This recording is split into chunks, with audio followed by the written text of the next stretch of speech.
The mechanic's wrench became motionless during its rotation. The precise moment was 4:47 a.m.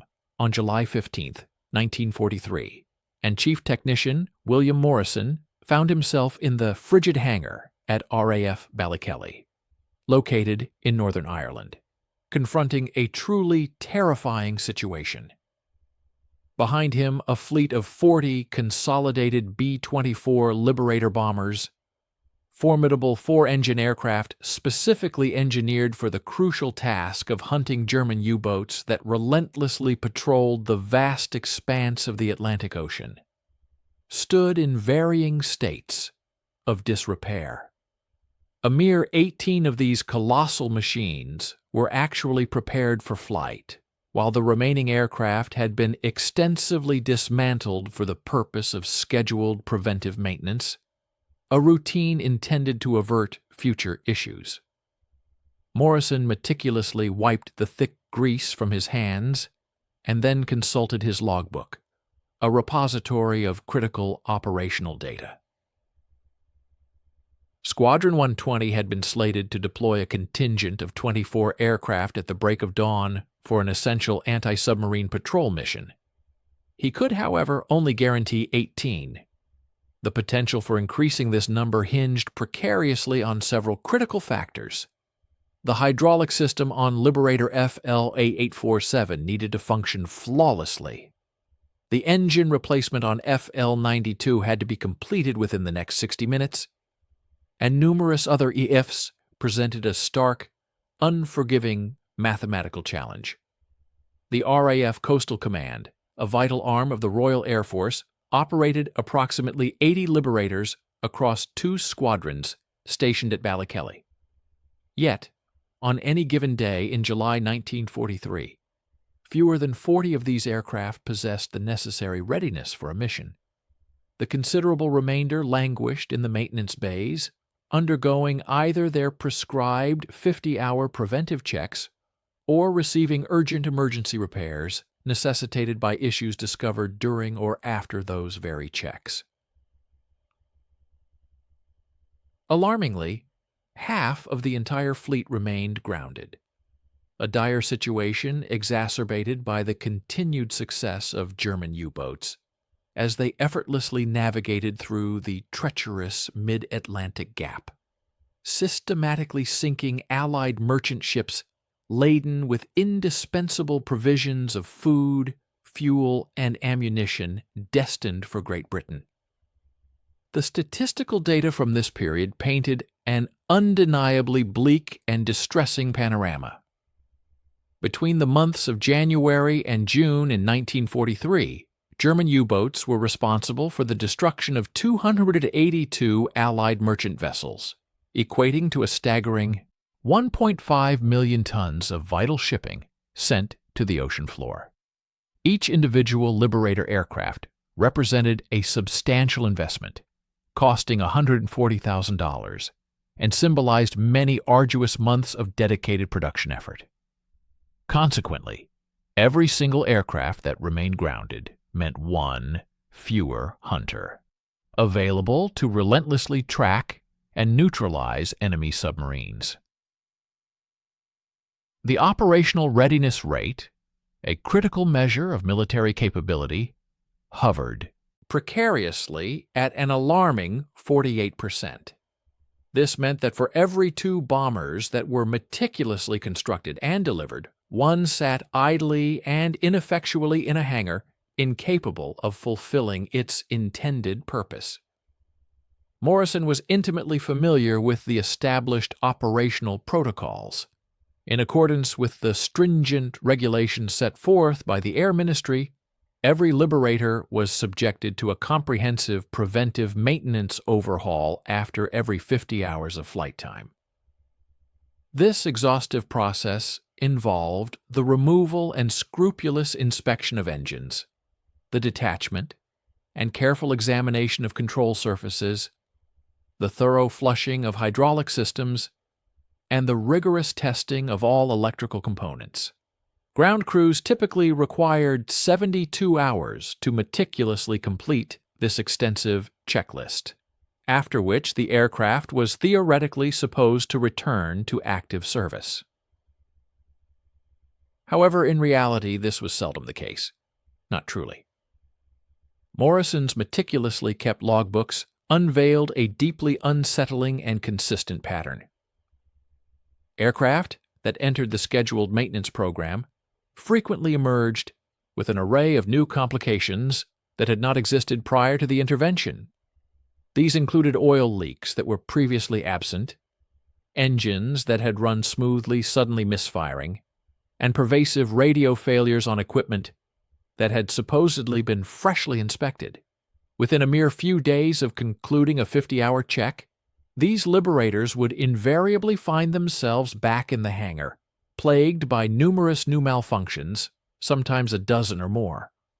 What Morrison, and indeed no one within the entire RAF, comprehended at this critical juncture was that the genuine solution did not lie in increasing the frequency or intensity of maintenance, but rather in implementing less of it.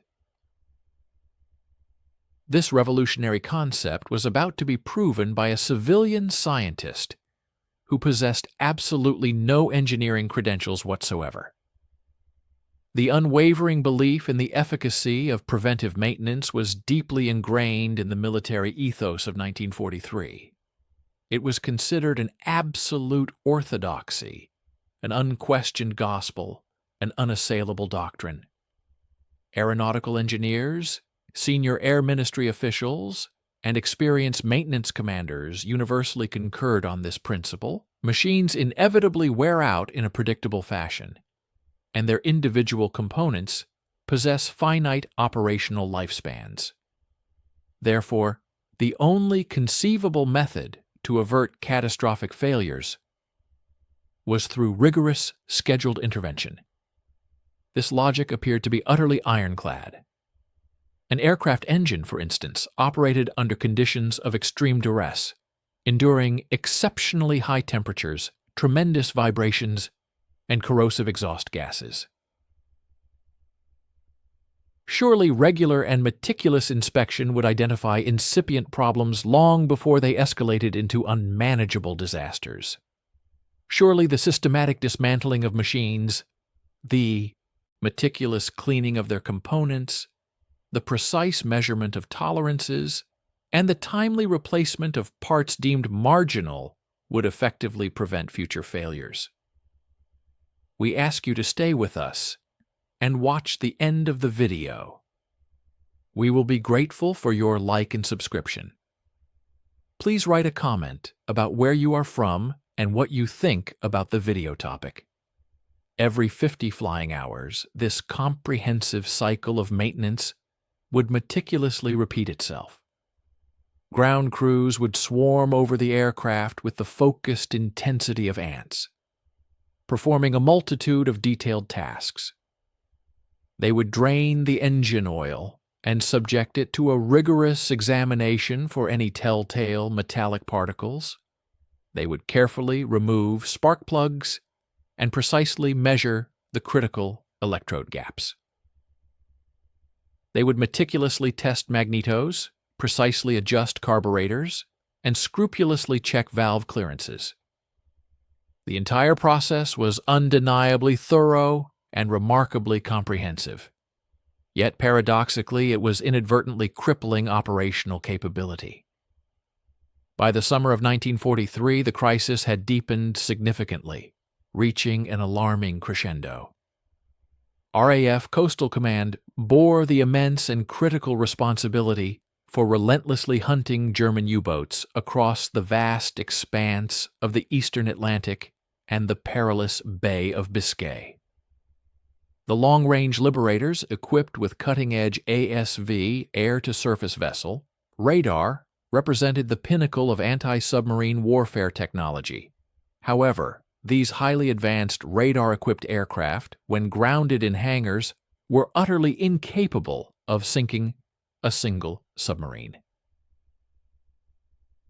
Air Chief Marshal Sir Philip Joubert, who had commanded Coastal Command until February 1943, had repeatedly engaged in contentious disputes with the Air Ministry regarding the allocation of vital resources.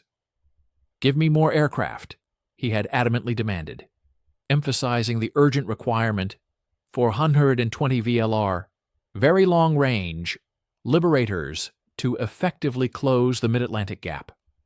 The Air Ministry, in response, produced an endless stream of studies, convened numerous committees, and generated countless reports. They meticulously calculated production rates and debated shipping allocations, carefully weighing whether Coastal Command's pressing needs superseded those of Bomber Command's strategic bombing campaign. Yet, throughout these extensive deliberations, no one dared to question whether the fundamental problem lay within the maintenance doctrine itself. The accumulation of failed solutions mirrored the growing stack of maintenance discrepancy reports. The first proposed solution involved increasing the ground crew staffing levels, adding more mechanics with the intention of reducing turnaround times. The perplexing result, however, was that more hands disassembling aircraft did not translate into improved readiness. Instead, it merely created additional opportunities for human error during the critical reassembly process. The second solution focused on implementing stricter quality control measures, adding more inspection stages to meticulously catch mistakes. The consequence of this was that maintenance procedures became even more protracted, and readiness rates stubbornly refused to improve. The third proposed solution was to reduce the interval between preventive maintenance from 50 hours to 40 hours, with the aim of catching problems earlier. The detrimental outcome of this change was that aircraft spent an even greater amount of time grounded, rendering the supposed cure demonstrably worse than the original disease. The fourth solution involved creating express maintenance schedules for urgent operational needs, ostensibly to rush critical aircraft through checks. This hurried approach, however, inevitably generated more mistakes, leading to a multiplication of emergency repairs. The expert consensus remained unyieldingly firm. Professor J.B.S. Haldane, a distinguished scientific advisor to the Air Ministry, unequivocally stated, "Mechanical reliability derives from preventive intervention. The alternative, waiting for failures, invites catastrophe." The Royal Aeronautical Society published numerous academic papers detailing what they considered to be optimal inspection intervals. Engineering manuals meticulously specified torque values, precise clearance measurements, and detailed replacement schedules down to the smallest bolt. In this environment, the notion of doing less maintenance was simply inconceivable to anyone. The stakes involved could not have been higher. German Grand Admiral Karl Dönitz commanded a formidable fleet of 300 operational U-boats by the middle of 1943. His infamous Wolfpack tactics involved coordinating groups of submarines to overwhelm and devastate Allied convoy escorts. In May 1943 alone, German submarines were responsible for sinking 34 merchant ships, a stark testament to their deadly effectiveness. Every single percentage point improvement in U-boat effectiveness tragically translated into more dead sailors and an increased volume of lost cargo. Britain relied heavily on imports, receiving 68 million tons of essential supplies annually, including food for its civilian population, oil for its vehicles, steel for its factories, and ammunition for its armies. The relentless threat of U-boats imperiled this vital lifeline. Winston Churchill, the wartime Prime Minister, later famously remarked, "The only thing that ever really frightened me during the war was the U-boat peril." Against this immensely perilous backdrop, RAF Coastal Command desperately needed its aircraft to be airborne, actively engaged in operations, rather than passively languishing in hangars. The mathematical reality was both straightforward and brutally unforgiving. 8 liberators airborne and actively searching the vast expanse of the Bay of Biscay could effectively cover an impressive 150,000 square miles per day. Conversely, 8 liberators grounded for maintenance covered precisely 0 square miles. U-boats could travel on the surface at a brisk 14 knots, and when submerged, at a respectable 7 knots. Every single hour without aerial coverage afforded submarines the critical opportunity to reposition themselves, reload their torpedoes, and launch new attacks. The maintenance crisis was not merely a minor inconvenience. It was, in essence, a potent force multiplier for the enemy. And conventional wisdom, at this critical juncture, offered absolutely no viable solutions. Only one individual possessed the extraordinary audacity to fundamentally question every established assumption. Conrad Hal Waddington was, by all conventional measures, entirely unsuited for this particular role. He was a distinguished developmental biologist, a paleontologist, and a geneticist, specializing in the intricate field of embryology. When the war erupted in 1939, his academic pursuits revolved around studying how genes influenced physical development, theoretical work that involved meticulous observations of fruit flies and cellular differentiation, a background that provided 0 practical experience with aircraft, 0 engineering credentials, and absolutely no prior exposure to mechanical systems. He was 38 years old, a thin, bespectacled intellectual, far more comfortable manipulating microscopes than handling heavy machine tools. His laboratory at Cambridge University was dedicated to the study of evolutionary biology, and he regularly published profound papers with titles such as Canalization of Development and The Inheritance of Acquired Characters. He was, in every sense, a scientist's scientist, brilliant in abstract theory, yet seemingly utterly unprepared for the harsh realities of military logistics. Nevertheless, in 1940, Patrick Blackett, a renowned physicist, a future Nobel laureate, and a pioneering figure in the nascent field of operational research, made the unconventional decision to recruit Waddington for RAF Coastal Command's Operational Research Section. Blackett possessed the foresight to look beyond conventional credentials. He sought out minds that were willing to challenge deeply held assumptions, individuals who could approach complex problems from refreshingly unconventional angles. Waddington consequently joined the CCS, a Coastal Command Operational Research Section, in late 1940. His initial assignments focused intently on refining tactics and assessing weapons effectiveness. He meticulously analyzed bombing runs against U-boats, precisely calculated optimal depth charge settings, and rigorously studied various camouflage schemes. This groundbreaking work yielded astonishing results that frequently defied military conventional wisdom. For instance, when bombers painted black were deployed to hunt submarines at night, U-boat lookouts could typically spot them from a distance of 2,000 yards. Waddington, employing rigorous scientific methodology, conducted controlled tests with various different paint schemes. His findings revealed that white bombers could approach to within 7,600 yards before being detected. This represented a remarkable 20% improvement in stealth, which directly translated into a 30% increase in successful attacks. Military commanders initially resisted the adoption of white aircraft, dismissing the idea as ridiculous, visible for miles. However, Waddington meticulously presented compelling data, irrefutable evidence, and sophisticated mathematical analysis.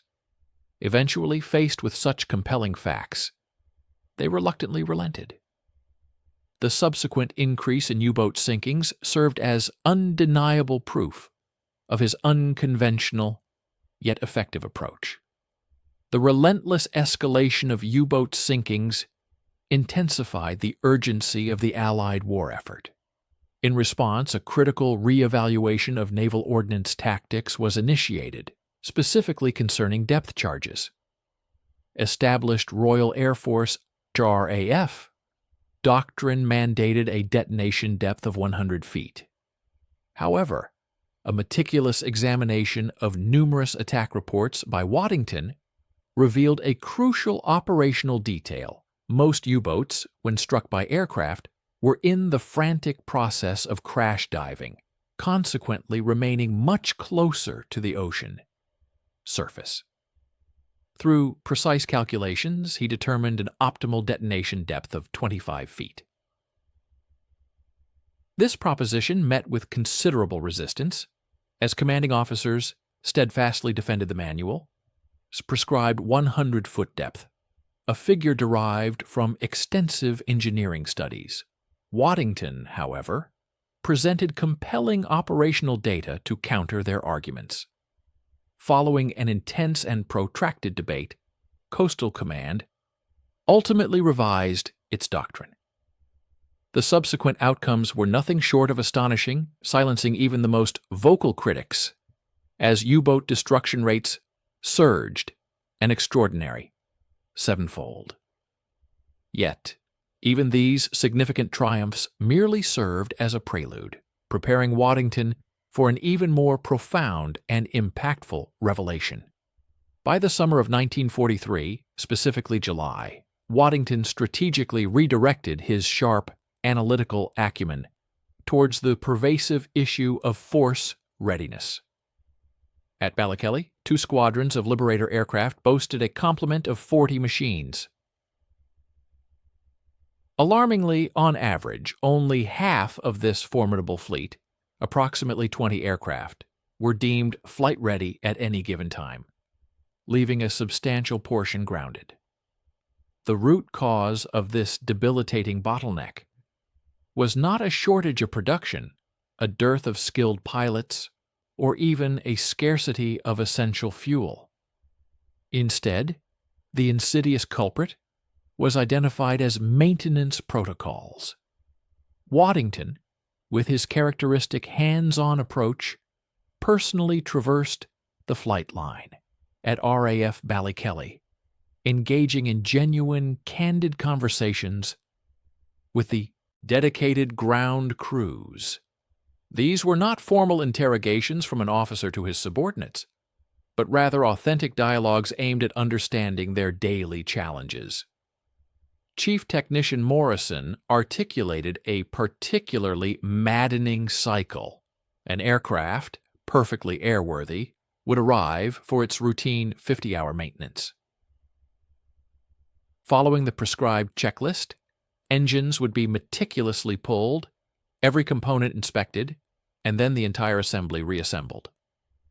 Incredibly, within 2 days, the same aircraft would return with a litany of 6 new squawks, unexpected issues such as oil leaks, radio failures, or control surface vibrations that were demonstrably absent before the maintenance. Other mechanics corroborated this perplexing pattern. Squadron leader Robert Palmer, a seasoned pilot, offered his own vivid perspective. "I piloted FL-847 on Tuesday. It was a beautiful aircraft, performing as smoothly as silk. On Thursday, it went into maintenance. By Saturday, it was back, afflicted with a rough-running No. 3 engine and erratic hydraulic pressure fluctuations. We hadn't even touched the hydraulics during the check." Waddington absorbed every detail, posing insightful questions, and meticulously recording his observations in his distinctive, precise handwriting. It was on July 19, 1943, that he experienced a pivotal moment of intellectual clarity, an insight destined to fundamentally transform aviation maintenance practices forever. What if the very concept of prevention, as it was currently understood, was not the solution, but rather the underlying problem itself? Stay with us and watch the end of the video. We will be grateful for your like and subscription. Please write a comment about where you are from and what you think about the video topic. Waddington's makeshift laboratory was a requisitioned office within RAF Ballykelly, far from any secret hangar or advanced prototype machinery. It was simply a room furnished with filing cabinets and a desk heavily laden with maintenance logs. His analytical instruments were rudimentary by conventional scientific standards. An array of pencils, sheets of graph paper, and an extensive collection of maintenance discrepancy reports spanning a full 6 months. His methodological approach, however, was remarkably sophisticated, drawing inspiration from the principles of evolutionary biology, population analysis, statistical patterns, and survival curves. In essence, he was applying the rigorous framework of Darwinian analysis to the complex operational dynamics of Liberator aircraft. Collaborating closely with him was Cecil Gordon, a distinguished geneticist specially recruited to the Central Communications Service, CCS. Together they embarked on the painstaking process of gathering data that, until then, no one else had deemed worthy of systematic analysis. For each of the 40 Liberator aircraft stationed at Ballykelly, Waddington, and Gordon meticulously documented a range of critical parameters: the number of hours elapsed since the last scheduled maintenance event, the frequency of unscheduled repairs occurring between these maintenance intervals, the specific types of failures necessitating emergency fixes, and the precise amount of time each aircraft spent in a mission-capable state versus being grounded. This investigative work was inherently tedious and decidedly unglamorous. They delved through countless logbooks, deciphering mechanic-scrawled notes detailing issues such as starboard outer oil pressure erratic, replaced gauge, or port landing gear retraction slow, adjusted cable tension, or radio compass inoperative, found loose connection. Waddington then meticulously constructed a graph plotting the incidence of unscheduled repairs against the cumulative flying hours since the last scheduled maintenance. The emergent pattern was so stark and unexpected that it momentarily stunned him. Unscheduled repairs exhibited a pronounced and immediate spike directly following each 50-hour maintenance event. In fact, within the initial 5 flying hours subsequent to maintenance, Liberators experienced an average of 4.2 squawks, or issues demanding immediate attention. Following this initial surge, the failure rate consistently and steadily declined. By the time an aircraft reached 40 flying hours, just before its next scheduled maintenance, the failure rate bottomed out at a mere 0.8 squawks per 5 hours. Then, with the occurrence of the next scheduled maintenance, the alarming spike invariably repeated itself. The graph itself provided irrefutable visual evidence that scheduled maintenance, far from preventing failures, was paradoxically increasing them. In his personal diary, Waddington penned a profound observation: maintenance tends to increase breakdowns, and this can only be because it is doing positive harm by disturbing a relatively satisfactory state of affairs. Secondly, there is no sign that the rate of breakdown is beginning to increase again after the 40-50 flying hours when the aircraft is coming due for its next scheduled preventive maintenance event. The initial crucible for Waddington's radical findings came on August 3, 1943, when he presented his conclusions to Station Commander Group Captain Harold Maguire. He meticulously laid out the compelling graph, elucidated his rigorous methodology, and delivered his groundbreaking conclusion. Scheduled maintenance was, in effect, sabotaging operational readiness. Maguire stared intently at the data. "You're suggesting we should perform less maintenance?" he queried incredulously.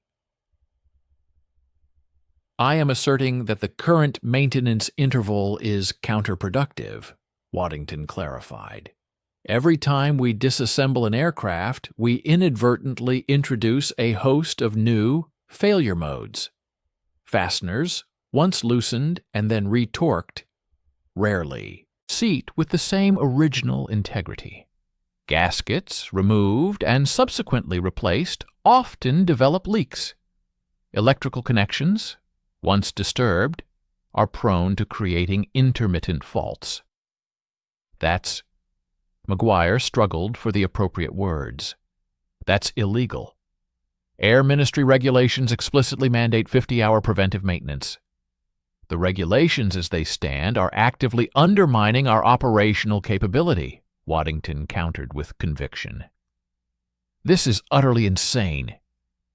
You expect me to instruct my maintenance officers to disregard official doctrine based on what amounts to biological research?" Yet Waddington possessed the undeniable weight of data. Weeks of meticulously collected numbers and discernible patterns that simply could not be dismissed. Faced with such overwhelming evidence, Maguire made a courageous decision, one that would reverberate throughout the annals of aviation history. "Draft your recommendations," he instructed. "A formal report? I will personally forward it through the appropriate channels."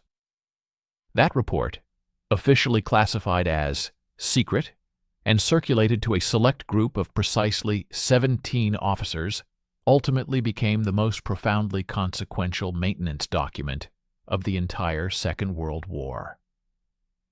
The seminal report reached Air Ministry headquarters in London on August 17, 1943. It landed on the desks of individuals whose entire careers had been dedicated to the meticulous construction of maintenance doctrine. Wing Commander Thomas Whitaker, the Director of Aircraft Maintenance, upon reading Waddington's audacious conclusions, immediately dispatched a scathing memo. "This analysis directly contradicts the fundamental principles of mechanical reliability. Furthermore, the author possesses no engineering qualifications.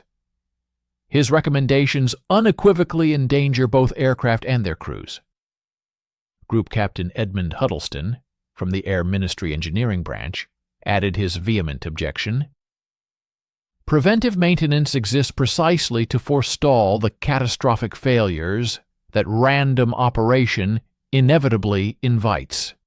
Reducing maintenance intervals would be tantamount to abandoning proven safety protocols in favor of untested theoretical conjectures." The chief engineer of the British Air Commission contributed his own dismissive critique. Embryology may well inform Mr. Waddington's understanding of fruit flies. However, it provides zero relevant expertise concerning radial engines operating at 2,700 RPM or hydraulic systems under 3,000 psi pressure. Consequently, Waddington's meticulously researched report was summarily labeled academically interesting but operationally dangerous. The inherent conflict reached its zenith during a highly charged meeting held on September 14, 1943. At Air Ministry headquarters. The distinguished attendees included Air Marshal John Slessor, the esteemed Commander-in-Chief of Coastal Command, Wing Commander Whitaker, representing the Aircraft Maintenance Group, Group Captain Huddleston, from the Engineering Squadron Leader Waddington, representing CCS, Cecil Gordon, also from CCS, and Group Captain Maguire, from RAF Ballykelly. As Waddington presented his groundbreaking findings, the atmosphere in the room grew palpably tense.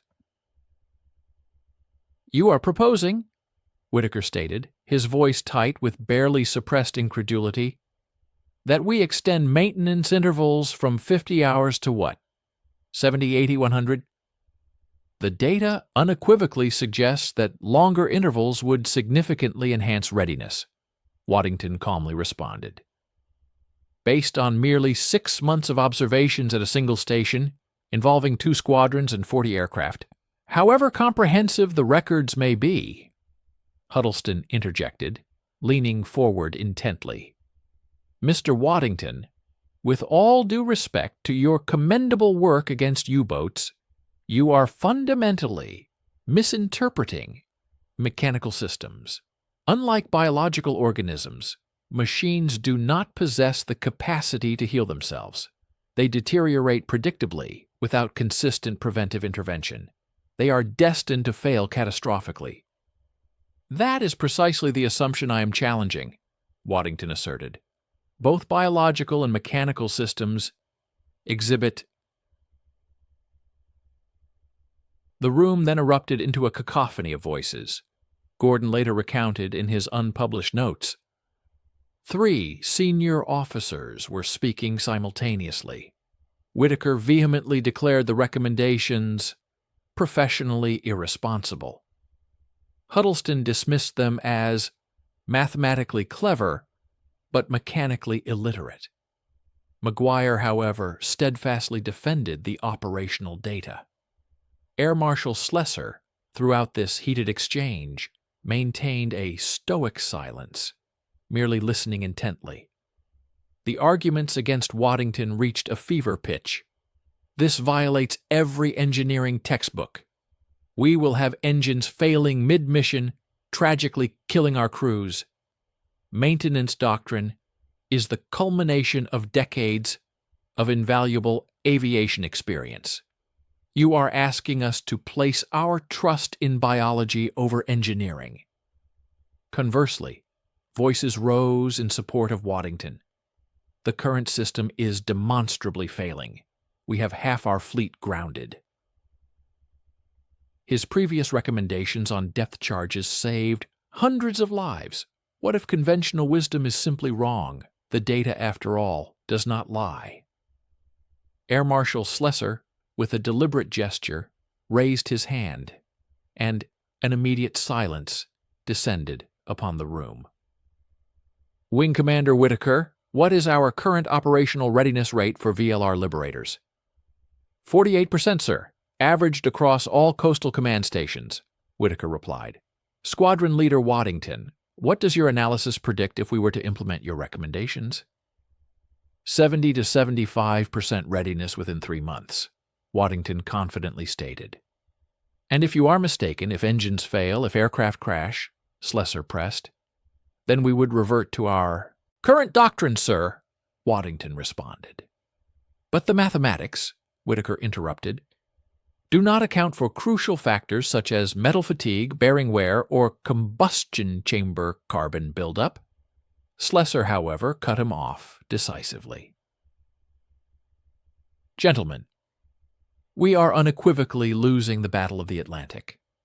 I desperately need aircraft actively hunting submarines, not languishing in hangars, undergoing maintenance they apparently do not require. Mr. Waddington's track record speaks volumes for itself. His depth charge recommendation alone fully justified my unwavering faith in operational research." He then looked directly at Whitaker. "I am authorizing a controlled test.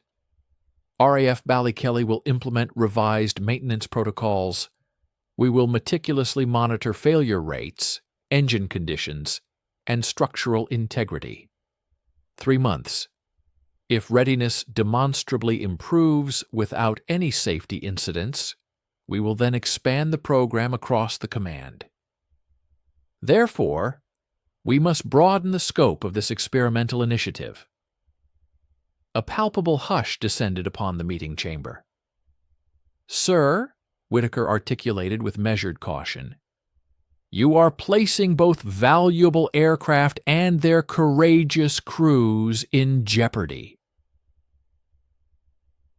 Air Marshal Schlesser, however, swiftly interjected, his voice firm with conviction. "I am indeed committing 40 airframes at a single operational base to a hypothesis, a theory rigorously supported by empirical data, contrasting it against the absolute certainty that our existing operational framework is demonstrably failing. The proposal is sanctioned." The groundbreaking implementation of this revised strategy commenced precisely on October 1, 1943, at the Royal Air Force Station Ballykelly.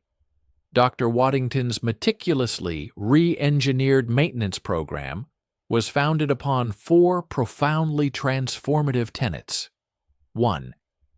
A significant extension of the routine maintenance intervals, shifting from the traditional 50 flight hours to a minimum of 80 hours, and ideally reaching 100 hours whenever the operational demands permitted such flexibility. 2. The outright elimination of any preventive maintenance tasks that lacked a clear, empirically verifiable benefit. This meant an end to the practice of indiscriminately replacing components merely just in case, and a cessation of disassembling intricate systems that exhibited no discernible symptoms of malfunction or impending failure. 3.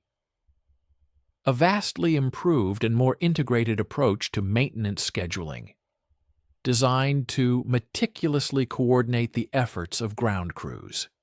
This strategic coordination aimed to drastically minimize the time aircraft spent grounded, ensuring maximum operational availability when servicing was actually required. 4. A substantial enhancement of technical documentation, which now provided clearer, more explicit, and exceptionally precise guidance for the maintenance procedures that were genuinely necessary and, subsequently, performed.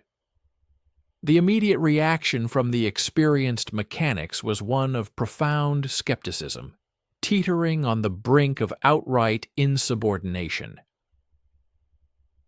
Chief Technician Morrison, a man of considerable experience, gathered his team, his voice laced with apprehension. "We are being ordered to extend maintenance intervals. This is sheer lunacy. We will undoubtedly witness engines seizing in mid-flight, resulting in tragic consequences." Yet, despite their grave reservations, military directives were absolute and had to be obeyed. We invite you to stay with us and watch the conclusion of this compelling narrative. We would be truly grateful for your continued viewership, and a like and subscription to our channel would be immensely appreciated. Please also consider leaving a comment below, sharing your geographical location and your thoughts on the profound implications of this video's topic.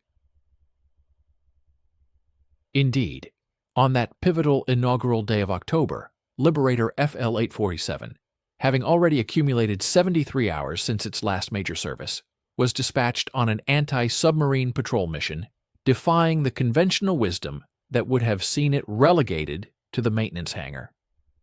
Morrison, fraught with anxiety, watched the formidable aircraft recede into the vast expanse of the Atlantic sky, convinced in his heart that he was condemning its crew to a watery grave.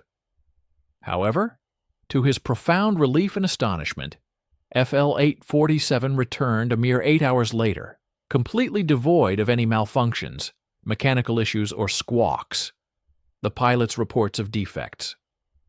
By the 15th day of October, just 2 weeks into the new regime, truly astounding statistical evidence began to surface, painting a clear picture of the program's initial, unexpected success.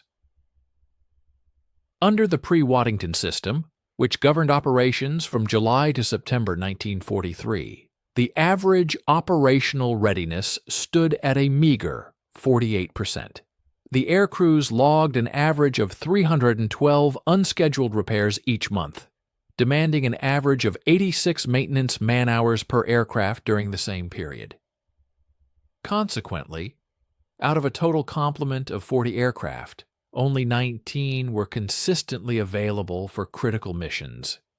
In stark contrast, under the nascent Waddington system, observed from October 15th to 31st, the average operational readiness soared to an impressive 60%. The projected average for unscheduled repairs per month plummeted to 178, while the average maintenance man-hours per aircraft per month significantly reduced to just 52. Most remarkably, from a fleet of 47 aircraft, a robust 26 were consistently available for operational duties. This clearly demonstrated that day after day, a substantially greater number of aircraft were prepared for active service. The definitive validation of this revolutionary approach arrived on November 2, 1943, in the crucible of actual combat. Squadron 120 received urgent directives for a maximum effort offensive operation targeting the notorious U-boat transit routes that crisscrossed the treacherous waters of the Bay of Biscay. Crucial intelligence suggested that a formidable wolf pack of German submarines was repositioning, intending to intercept and attack Convoy 207, a vital lifeline laden with essential supplies destined for Allied forces then meticulously preparing for the monumental D-Day invasion. Under the antiquated maintenance protocols, Squadron 120 would have been capable of deploying a maximum of 19 operational aircraft. However, thanks to Waddington's system, an unprecedented 27 Liberators thundered into the morning sky. Among these airborne hunters was Liberator FL-912, skillfully piloted by Flight Lieutenant David Thompson. His dedicated crew comprised Flying Officer Robert Hayes as co-pilot, Flight Sergeant James Murphy as navigator, Sergeant William Atkinson operating the radar, Sergeant Thomas Bradford managing wireless communications, alongside 7 other essential crew members. At precisely EJO 9:47 hours, approximately 240 miles southwest of Land's End, Sergeant Atkinson's advanced centimetric radar system registered a distinct contact. Surfaced U-boat bearing 270 degrees, range 4 miles, he announced with urgency. Thompson immediately advanced the throttles.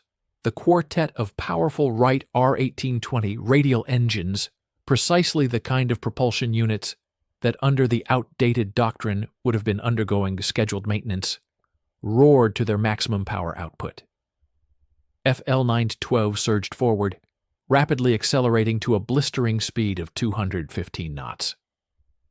The targeted submarine was U-966 under the command of Oberleutnant Eckhard Wolf. His vigilant lookouts, however, only sighted the approaching Liberator when it was a mere 2 miles away, a critical delay.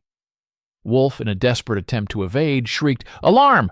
Dive! Dive! Dive!" But the Liberators possessed a decisive speed advantage over the older Sunderland flying boats against which U-boat crews had traditionally trained. Thompson skillfully guided FL-912 in a screaming descent, skimming across the wave tops at masthead height. At a distance of 400 yards, the bombardier released a lethal salvo of 6 Torpex depth charges, meticulously set to detonate at a depth of 25 feet. A precise recommendation previously made by Waddington himself.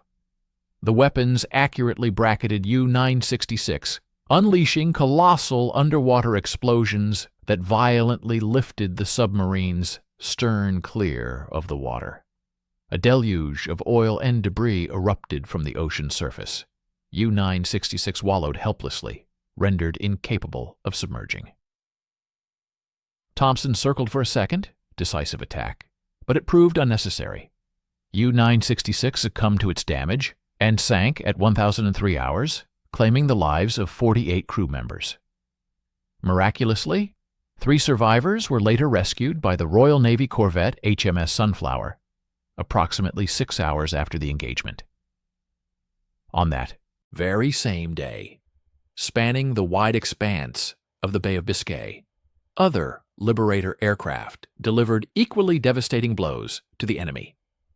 Liberator FL-823, expertly piloted by Flight Lieutenant Michael Barnes, achieved the sinking of U-340.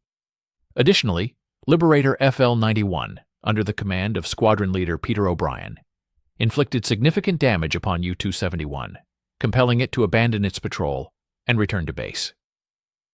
Not to be outdone, Liberator FL-887, with Flight Lieutenant Charles Robinson at the controls, successfully forced U-618 into an emergency crash dive, effectively disrupting its tactical attack position. In total, 4 U-boats were engaged in a single day, resulting in 2 confirmed sinkings, 1 severely damaged submarine, and 1 mission decisively thwarted. Remarkably, all these critical successes were achieved by aircraft that, under the restrictive and inefficient old maintenance doctrine, would have been idled on the ground, undergoing unnecessary servicing. The German submarine commanders immediately registered a profound and alarming shift in Allied air operations.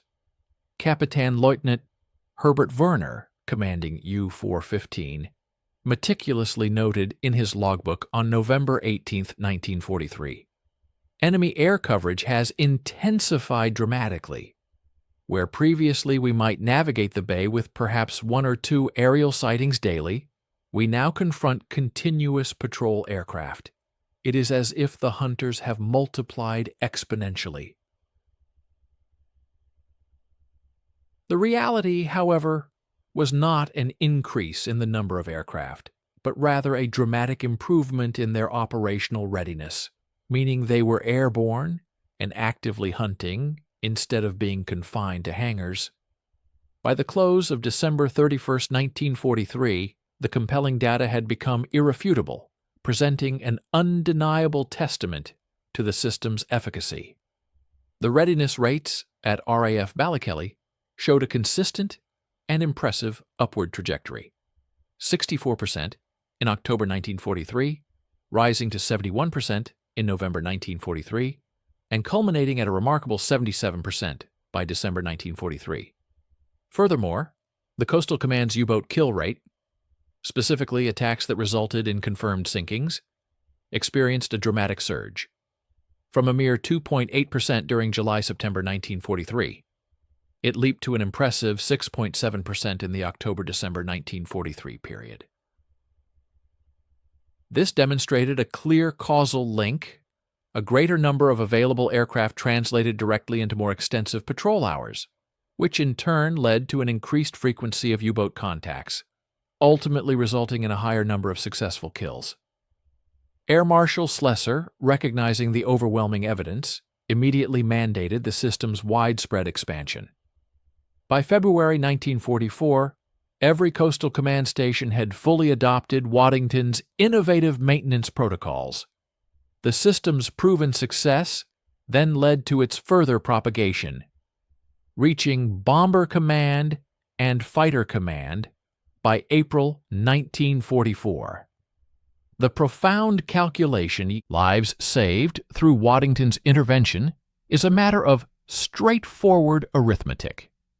Each additional operational aircraft now available for duty was statistically observed to generate an average of 0.3 U-boat sightings per month. Each of these sightings, in turn, carried a 6.7% probability of culminating in a successful sinking. Historically, U-boats averaged 4.2 attacks on merchant ships during each patrol. These vital merchant vessels typically transported an average of 6,300 tons of crucial cargo and carried a crew of 43 sailors.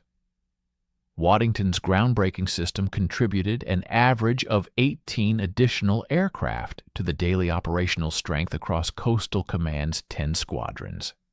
Applying these figures, 18 aircraft x 0.3 sightings X 6.7% kills, X 4.2 prevented attacks, X 43 crew per ship yields an approximation of 690 merchant sailors whose lives were spared each month simply because liberators were actively hunting in the vast ocean rather than languishing in hangars.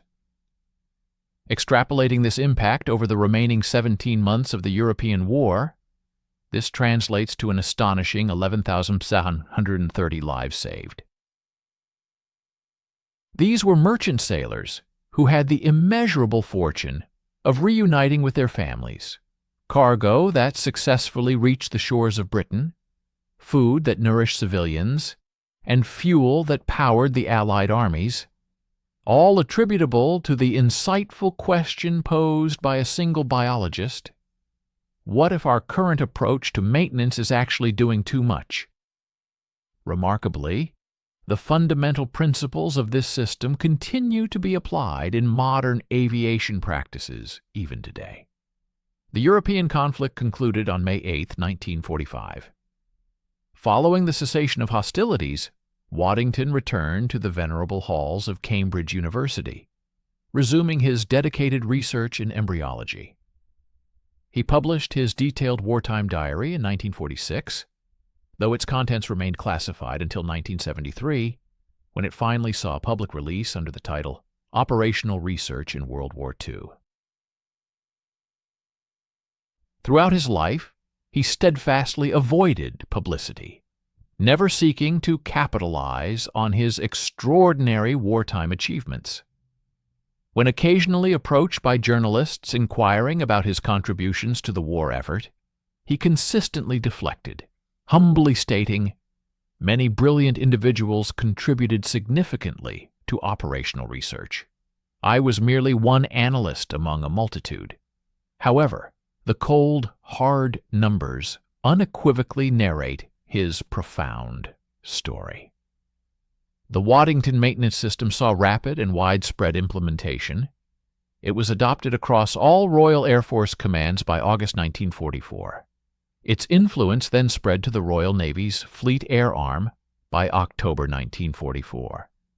Furthermore, under a classified exchange program, its principles were shared with the United States Army Air Forces in December 1944. Across all these diverse implementations, the system yielded an average operational readiness improvement of an impressive 61%. The post-war evolution of these concepts is equally compelling. In 1968, two astute United Airlines engineers, Stanley Nolan and Howard Heap, fortuitously stumbled upon Waddington's previously classified wartime reports. They were utterly astonished to discover that a biologist working in 1943 had independently unearthed fundamental principles that they themselves were only now rediscovering, a quarter of a century later. Nolan and Heap subsequently developed what became known as reliability-centered maintenance, RCM, which forms the bedrock of modern aviation maintenance doctrine. RCM's core principles directly echo Waddington's groundbreaking conclusions from 1943 that the majority of system failures are not primarily age-related, that excessive preventive maintenance can paradoxically induce failures, that condition-based monitoring offers a superior approach to fixed-interval overhauls, and that for non-critical systems today, a run-to-failure strategy is often the most optimal. Indeed, virtually every commercial airliner, military jet, and general aviation aircraft operating worldwide today utilizes maintenance programs that are directly derived from Waddington's ingenious wartime innovation. Thus, when your Boeing 737 concludes its journey safely after accumulating 40,000 flight hours, a silent debt of gratitude is owed to Conrad Waddington. Modern statistics further underscore the enduring impact of these foundational ideas. In the 1960s, under pre-RCM maintenance regimes, operational readiness hovered around 35%. Following the widespread implementation of RCM in the 1980s, This figure dramatically improved to 92%. As of 2024, current commercial aviation boasts an astonishing 97% operational readiness. In a fitting tribute to his indelible legacy, the Royal Air Force bestowed his name upon its intelligence, surveillance, target acquisition, and reconnaissance hub, RAF Waddington, located in Lincolnshire. Although the base itself predated World War II, it became inextricably linked with the pursuit of operational research excellence. One of C.H. Waddington's esteemed collaborators later penned a profound observation. What Conrad profoundly taught me was the imperative to question every single assumption, especially those that everyone universally agrees upon. Indeed, the most insidious and dangerous phrase within any entrenched organization is often, "That's simply how we've always done it." Conrad Hal Waddington passed away on July 26, 1975, at the age of 69. His obituary in the Times, while acknowledging his distinguished career, predominantly focused on his pioneering genetics research, dedicating precisely one solitary paragraph to his significant wartime operational research. It notably omitted any mention whatsoever of his transformative contributions to aircraft maintenance. However, Chief Technician William Morrison, the very mechanic who had initially harbored profound skepticism but subsequently witnessed this revolution unfold firsthand, penned a heartfelt letter to Waddington in 1962. It read, "Sir, I am unsure if you recall me from Ballykelly. I am the individual who genuinely believed your maintenance concepts would lead to our collective demise. I was profoundly mistaken, and you, sir, were absolutely correct. I subsequently dedicated 30 years of my life as an RAF maintenance chief.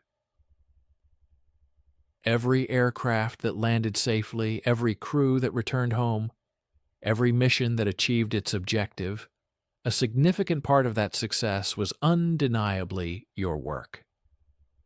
You did not merely improve maintenance procedures, you saved thousands of lives. While thank you feels utterly inadequate, please accept my deepest gratitude. The profound moral lesson embedded within this narrative resonates powerfully across the intervening decades. It underscores that specialized expertise often matters less than compelling empirical evidence. Credentials, however impressive, hold less weight than rigorous critical thinking. And conventional wisdom, when confronted with irrefutable data, frequently proves to be no wisdom at all. A single scientist, daring to question deeply ingrained assumptions, achieved what numerous committees, extensive regulations, and established expert consensus could not. Sometimes the most truly revolutionary act is simply to ask the fundamental question: what if everyone is wrong?